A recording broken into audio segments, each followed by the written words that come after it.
أعوذ بالله من الشيطان الرجيم. بسم الله الرحمن الرحيم. الحمد لله رب العالمين، والصلاة والسلام على رسول الله صلى الله عليه وسلم وعلى آله وصحبه وسلم أجمعين، وبعد. السلام عليكم ورحمة الله وبركاته. Matendo ga Allah tabaraka wa taala nanjini buyinza mukama waffe ate nga ye mulezi waffe, mwebaza kuba tutuusiza olwaleero alhamdulillah tukyali mubassa newankubadde wabaawo ebinyigiriza obulamu, bulwadde, bwavu, ndoza n'okufiirwa, kuba Nabbi sallallahu alaihi wasallam yagaa nti walawula thalathatu ma ta'banu adam al-faqr wal-marid wal-maut wa annahu ma'a dhalika lawathaba. Agamba nti waliwo ebintu bisatu ma ta'banu adam, ebissa akazito ku mwana Adamu. N'agamba nti al-faqr, obwavu. Kigambo kino ta kitegeeza kwetikkira wano n'ogenda ng'obendabenda si wano. Fena abagamba tukyali baana bato batutumanga amazzi nga ebiseera ebyo zaalinga ndebe, naye nga ogiteeka ku mutwe n'okuggyako emikono n'oggyako, naye kiba kitegeeza nti obuzito si bw'amaanyi tebukususe, naye ekintu ekikola n'otambula ng'obendabenda kiba kizito. Wano kaleero wano waffe abasajja beetikka ensawo za muwogo, la hawla wala quwwata illa billah, n'abendabendayo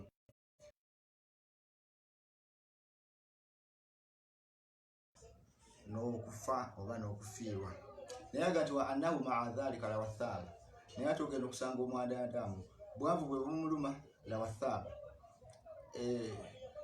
bulwadde bwe bumuluma lawathaba, kufiirwa lawathaba, oba nga akakasizza nti innahu al-firaq, enjawukana yange n'obulamu.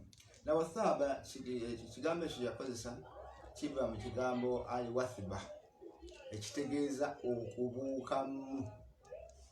Nabo oyinza okuteeka enkoko mu lunnyo, otambula wano nawali ne zibuukamu mu lunnyo, oba embuzi okubuuka mu kikomera ne zibuuka mu bubuusi bwe ziti n'ozisanga eyo ebweru. Kati awo kiki ekiriwo? wa annahu ma'a dhalika lawathaba, naye ate omwana Adamu abeera mu bigezi ebyo, ekimu ku ebyo genda okusanga nga avudde mu hududullahi tabaraka wa taala, mu nsalosalo za Allah tabaraka wa taala nga zibuusi. Sengenge, tuliko sengenge Allah tabaraka wa taala gye yatuteekako nga tulina okubeera nti situvaamu. Kyovola nga agamba ajja ebitundu bingi mu Qur'an ajja tema tulaga we tulina okukoma. Nasiiri nga agamba nti tilika hududullahi fala ta'taduha, ezo z'ensalosalo za Allah tabaraka wa taala temuzibuuka. Waba akugambye okukoma we wawabeera awatuufu. Era bw'obuuka awo bw'oti eri osanga wagazi, naye olubuuka mu sengenge eyo Allah gyakutaddeko, oyinza okulaba nti oli mu bunyigirivu, naye eri ojja kukuba ekigere ku bicupa, obikube ku misumaali ne ku bintu ebinaakusala ebigere biidhnillah. Tilika hududullahi fala ta'taduha. Ekigambo okulwala, mashallah, omuntu olwala obulwadde n'owulira nga n'emmere egy'obadde oyala tukyanjagala, n'olwala ne weetamwa. Era nze kyovola bwe mba ndwadde saagala nnyo bantu kujja kundaba, kuba nze bwe mba ndwadde neetamwa saagala kunjogeza ng'omuntu. Naye ekigezo ky'okulwala olwadde bulwadde ki? Mubaamu ekigezo, mubaamu okugezesebwa, ne bwe guba musujja abantu osanga nga bagenze mu shiriki. Nosanga omuntu nga agenze mu shiriki naye nga musujja gumu ali mu kukujugumira naga bino bino, era gundi ono biidhnillah tabaraka wa taala lawathaba n'ava mintu hududillahi tabaraka wa taala, n'okufiirwa. ekigambo ky'okufuula kino biidhinillah nze nkirabyeko emirundi mingi ebimu nga situbitegeera. Nzijukira emyaka gyaffe eri emabega twali kugenda awo, waliwo omusiraamu awo gwe twali tusaala naye ku muzikiti awo, omusajja mukulu naye yafiira mu ssabo ebuyikwe. Naye yafiira mu ssabo ebuyikwe nga ki ffe obulwadde engeri gye bwamuluma ffe twalamula nti bamutwalayo nga takoze eki, nga teyeesiimidde. Owulidde bulungi? Era twalimu okwawukana mu ssaawa ey'okuziika, ffe twagenda ne tumuziika kuba kye twalamula nti bamututteyo nga tategeera. Naye nsaba Allah tabaaraka wa taala tutaase enfe eyegereye. Wa annahu ma'a dhalika lawathaaba. Ebigezo ebyo ebisatu bw'oba obifunye biidhinillah olina kunywerera ku Allah tabaaraka wa taala kubeera yabireeta era yabijjawo. Obwavu abantu babuvaamu n'obulwadde babuvaamu. Mbadde mulwadde mabega awo ne bakyala bange naye twawonye. Allah tabaaraka wa taala gwe yasalawo okutwala era yamukoze eki, yamututte ekalaamu yali tesobola musukka. Era ffe tusigala tugamba nti raditu billahi rabba wa bil islami diina wa bi muhammadin sallallahu alayhi wa sallam, n'omuweereza edduwa biidhinillahi tabaaraka wa taala. Nsaba ssebyongera n'emirembe ku nabbi muhammadin sallallahu alayhi wa sallam. Balamira okutya Allah tabaaraka wa taala. Tutya Allah tabaaraka wa taala wonna w'oba oli mu ofiisi, oba oli ku kigaali, oba oli otikka amatooke ku loole. Ene waffe mbalaba nga bagawagula buli ttooke n'alikola ki, balina n'ekigambo kye bakozesa naye kyerabidde. Kiraba bulungi. Mutye Allah tabaaraka wa taala. Mutye Allah tabaaraka wa taala mu kuwasa, mutye Allah tabaaraka wa taala mu kuzaala, mutye Allah tabaaraka wa taala mu abali eyo ba mualijun, abajjanjabi bajjanjaba abalwadde b'amashayatini, mubiteekemu okutya Allah tabaaraka wa taala. Guno omulimu gulimu ebigezo bingi nnyo. Ekigezo ekisooka kwe kuba nga oli ajjanjaba nga tamanyi, oyo naye aba wangeri nga ali ku baanadamu wattaba'u maa tatlu shayaatiinu ala mulki Sulaiman. Naye nga singa gaba gakoze eki, gakyusizza amaaso, singa gaba bagabugoba musajja muno embiro oleka mwezi nadda, bwe gaba gamuwa matudde. Bw'aba gajje wano misinde kaleero n'agatuusa egindi empereero, ate bwe gamukomyawo ate gamutuusa erigindi kajjansi, wano gamuyisaawo nga tategedde. Luno olutalo si lwa kusaaga biidhinillahi tabaaraka wa taala. Tutya Allah tabaaraka wa taala. Nammwe abasomesa kyokaza mwezi mutekullahi tabaaraka wa taala. Ate mmwe abatakisi mutya Allah tabaaraka wa taala. Bwe njogera abatakisi bo tewali atategeera fujjo lye batukolako biidhinillah. Naam, mulundi guli ensonga zaali nnyingi kuba omusomo gugamba nti ebimu ku ensonga ezimu ku majinni ago ndoza yegundi gye twakozesa. Naye olwaleero biidhinillah, kuba ku mulundi guli kye twasemberako twali twanjudde ejjini erimanyiddwa nga Al-Karimu. Twannyonnyola ekigambo Karimu mu bufunze nga waliwo Karimu minal malaika, aya nazibawa, Karimu minal ins, Karimu mu bantu ng'omuntu Karimu yo, ne Karimu minal jinni gye twatambula nayo. Era gwe musomo gwe tugenda okutolootoka nagwo biidhinillahi tabaaraka wa taala. Waliwo emisomo emirala egyetaagisa abasiraamu okugimanya. Wano bakugamba nti Allah tabaaraka wa taala yatutegekera ejjana n'ategeka n'omuliro. Sabalira omuliro gututaasa ejjana agituwe. Naye ku peegi yaffe eri Gulufa Islamic Media twagala kutandika kuteekayo emisomo egyo biidhinillah. Tujja kuba tubawa notifications nga jjo purely tegiri kukujjanjaba biidhinillahi tabaaraka wa taala. Bwana batusuzizaawo tugenda kutandika n'okutunuulira ejjana. Ejjana yeetaaga kutunuulira nga tonnagiyingira, kuviira ddala eno emabega, tulabe ki ekiri awo mu maaso, ki omulyango gwajyayo gyenkana gityawo. Wallahu a'lam. Na Karimu, Al-Karimu minal jinni karinaani. Karimu zino majinni zirimu ebika bibiri. Esooka karinu asiriyi daim ne karinu tarikin arid byebike bibiri ebiri mu karinu zino kati ne zitandika okukola emirimu gyazo kati faawo tuba tusobola okulamula nti ono okusinziira ku kintu gundi kyakola aliko amajini ago ga karinu. Twatunuulira ne tugamba nti amajini ago karinu ge gavaamu amajini agamanyiddwa nga lubaale wane waffe biiznillahi tabaraka wa taala. Karinu Nabbi sallallahu alaihi wasallam yagamba bwati ma minkum min ahad terino omukumwe illa wukira alayhi karinu min aljinni okujjako nga yateekebwako karinu mu majini. Bamuteekako karinu nga bagimukakaatiseeko bukakaatisi. Kulina wa anta ya Rasulallah, ne tumugamba nti naawe gw'omubaka wa Allah tabaraka wa taala olina karinu? Qala wa ana nti illa kad aanani rabbi anhu hatta aslama fala ya'muruni illa bi khair. Naga nti nange njirina naye Allah tabaraka wa taala yange yajingondeza okutuuka lwe yasiramuka. Fala ya'muruni illa bi khair, ze yange tendagira okujjako birungi byerere. Kati buli muntu aliko karinu biiznillah. Kati karinu eza abantu abafedda kuba kati wano omwana Adamu bofa karinu yesigalawo kuba amajini gano gawangala emyaka mingi. Fe abaana Adamu Allah kyatatuwa era nga amajini ga spokesman gago gamanyiddwa nga jinnu tabaddulu galina lafizu ze gakozesa nga gewaana.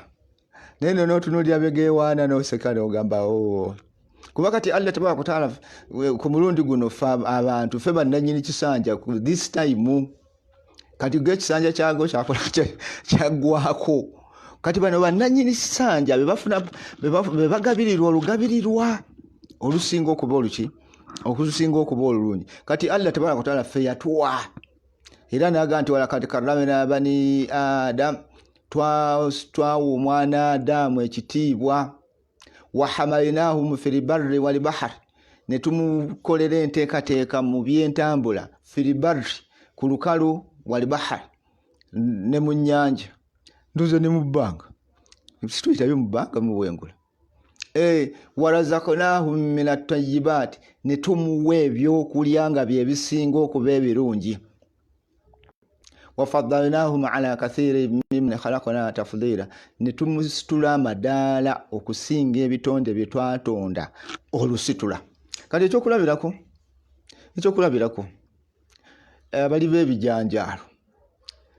b'ebijanjaalo ekijanjaalo ekyo bakino nga kiri packed, kirina package yakyo ne basusa.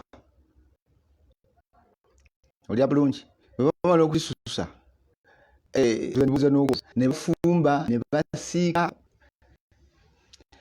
Bwe kuba kulya nnyama eyitamu process okutuuka wano mu sowaani embwa ekifo ekifuna n'ekitusuulawo wansi mu ttaka ate n'ekirinya mu ttaka okuluma. Kati tafudhiiru eyo yaffe y'abantu.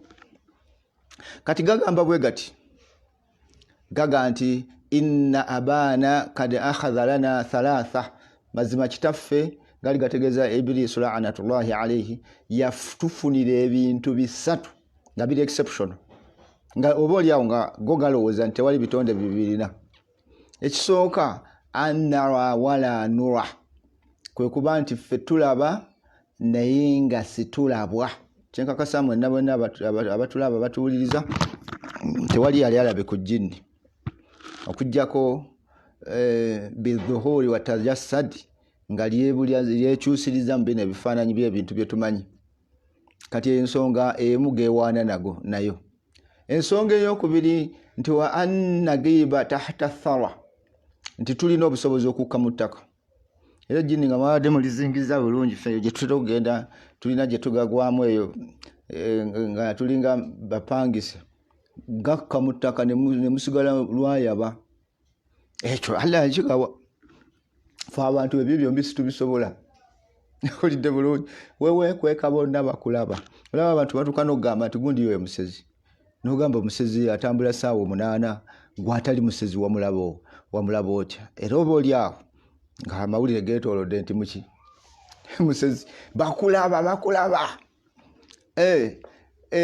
omuntu tosobola kukka mu ttaka okuggyako mu kinnya ng'ekinnya bwekiti tosobola nti asse mu ttaka luga asse muki mu kinnya biidhinillahi tabaraka ekyo nakyo nga kyewanyisa kyago wa anna ahadana ekyokusatu nti mazima omu ku ffe idha balaga min alkibari itiya bw'aba akuze n'akaddiira ddala waliwo omwana Adamu akaddiwa n'omusaasira biidhinillahi fena abaana Adamu bw'okaddiwa mashallah oba okoze eki oba ogenze إذا بلغت وأن أحدنا إذا بلغ من الكبر عتيا بدله الله سنة الله تبارك وتعالى amukyusiza obuwangazi sana emyaka ila shabi nadda mu myaka egy'obuvubuka wa yaishu hayatan jadida n'awangaala obulamu obupya ng'omwana Adamu bw'okadde oba ogenzi la hawla wala quwwata illa billah bingi nnyo byokola ki ebikuvaako ne bigenda body immunity n'ebirala n'amagezi waliwo muzeeyi waatuuka nga takyalizoninga ne bwawanika omukono nga bakuŋŋaanye mu lukiiko lwa LC anagavuka gaga nti kazenda agenda kugamba ki gamukola ki gamanyi obwongo bwayiikamu dda ki bwayiikamu dda sukali ogenze era kkiriza nti ogende ebifo bino ebirala biririzinge bano abavubuka abazze bashababu basobole okubikola ki okubyokyupayinga biizirirahi tabaraka wataala naye bwe tuba tukoze analysis mu nsonga ezisatu amajini sige galina ebintu ebyo gokka bamalayika anara wala nura bamalayika nabo batulaba naye nga situbalaba kati ekyo ngateeka wali mu kasasiro ekyokubiri annagiba tahta thara wekuka mu ttaka ne bamalayika bakkayo bano bamalayika bano babayitani bano ababuuza ebibuuzo mu kabbuli bakusanga wansi mu ttaka ekyo nakyo nga tuteeka wali ate kino ekyokugamba nti bwe gaba gakuze ne gakaddiwa Allah tabaraka wa taala gakyusiza emyaka ne gawangaala obulamu obupya sigeegokka fe abaana Adamu ffe tetukirina naye ebitonde birala bikirina kati ekyokulabirako eminya ndoza n'emisota ebitonde ebyo bikola ki ebitonde ebyo byeyubula era bwe kyeyubula kitandikira wali wekibadde kituuse okweyogera okukula naye ng'omubiri gulinga ekitonde kyebakakola ki kyebakazaala wallahu tabaraka wa taala alam kati kaliinu zino nga bwe tuganye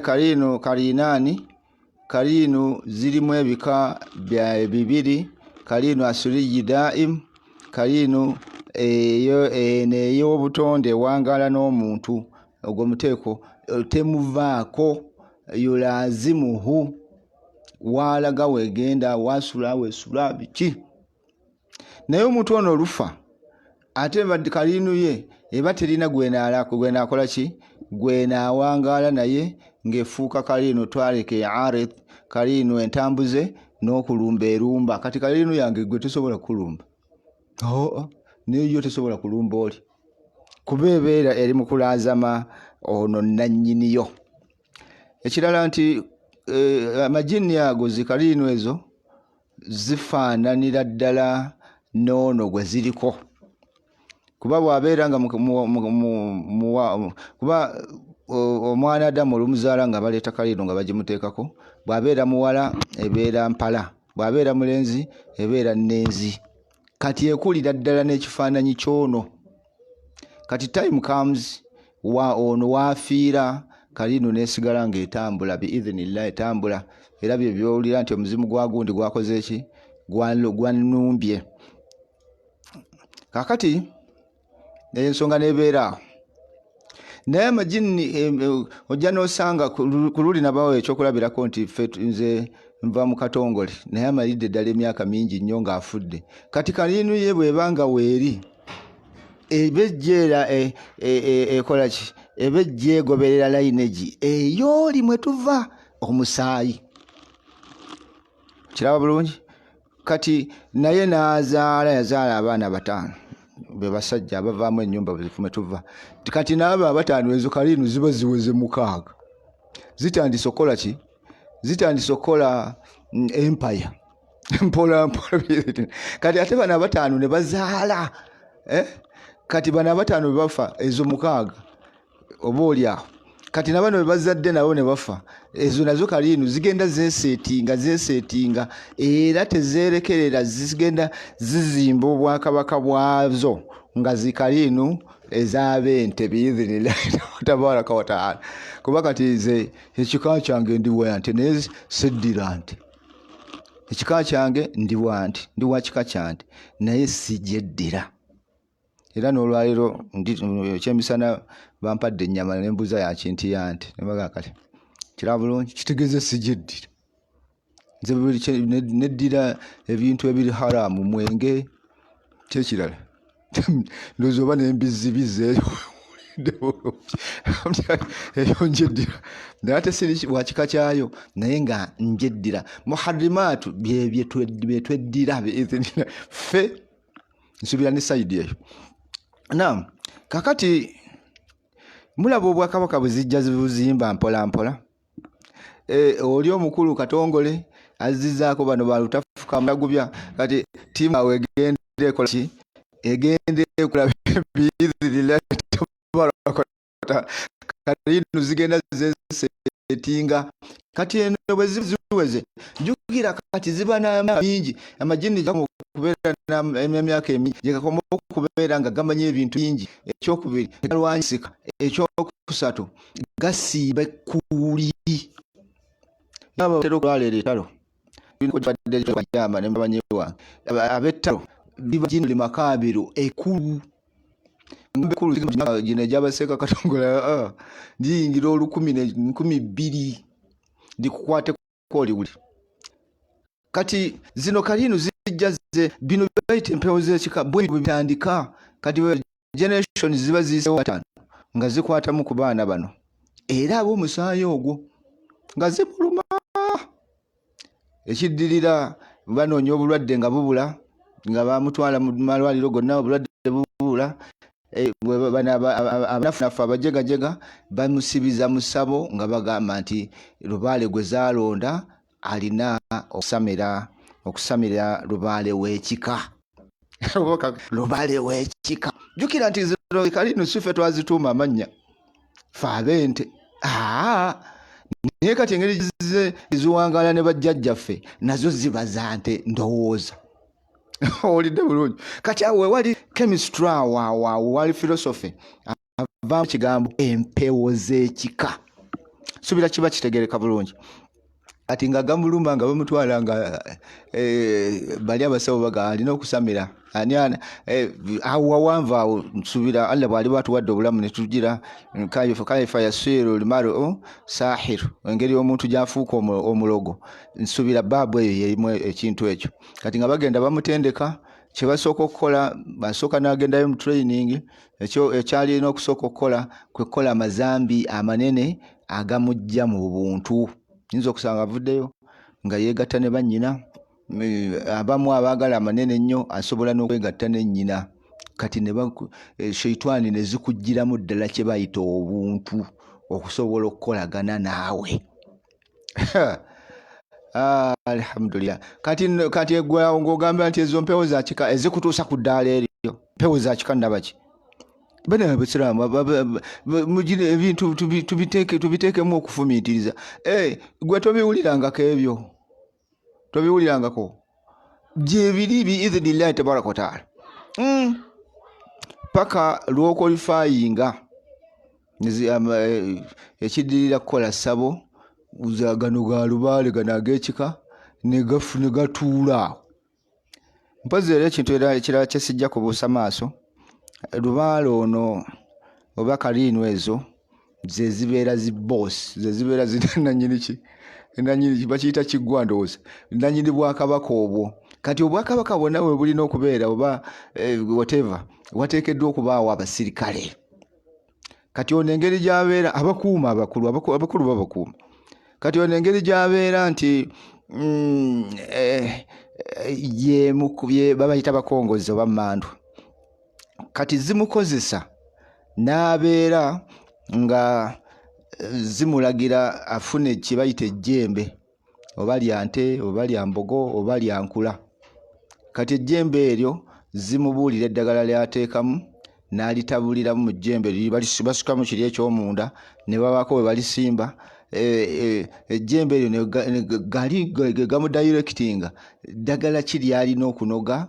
Bw'amala oddinoga n'aliteeka mu jjembe eryo libeera ng'amaze n'oddiyenga. Kati ne gamubuulira ebigambo by'alina okulaamiriza, tuziyita incantations, okulaamiriza.